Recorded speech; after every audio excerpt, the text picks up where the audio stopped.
Any time that there is a need that has not yet been fulfilled, that's a conflict.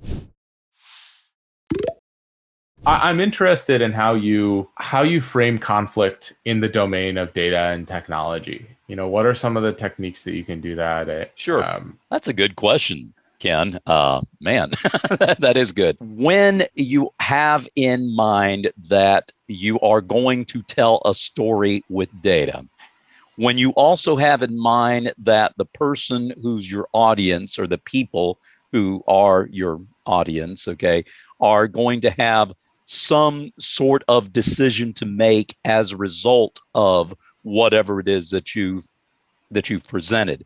That in and of itself is a natural conflict because in one of my presentations, I talk about the three principles of actionable data. Okay. Data is only actionable when it helps people to make a decision, answer a question, or solve a problem. All right. Now, in setting up that conflict, when you already have the actionability of data in mind, well, that there's already a conflict. The conflict is I have a decision to make and I have not made it yet. Add to that conflict by saying, how long do you have to make that decision? Okay. Um, or I have a question I need to answer. The conflict is the question is not answered and I have a need to know. Anytime that there is a need that has not yet been fulfilled, that's a conflict. Again, it can be, you don't see it as a conflict. You say, oh, yeah, I'm okay. I don't really, well, whatever. But, you frame it that way. Solving a problem, there is an issue that needs to be resolved, and you need to gather the information, the data that's necessary in order to resolve that issue, that problem, that addressing that concern that's been brought up.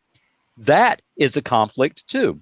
So then in framing it with those end goals in mind and knowing that you are going to help someone to give them the insight that they need so that they can either make a decision, answer a question, or solve a problem, well, you've already set up the conflict resolution. The conflict being there is that question to answer, there is that need to be met, there is that problem to be resolved, that issue to be addressed.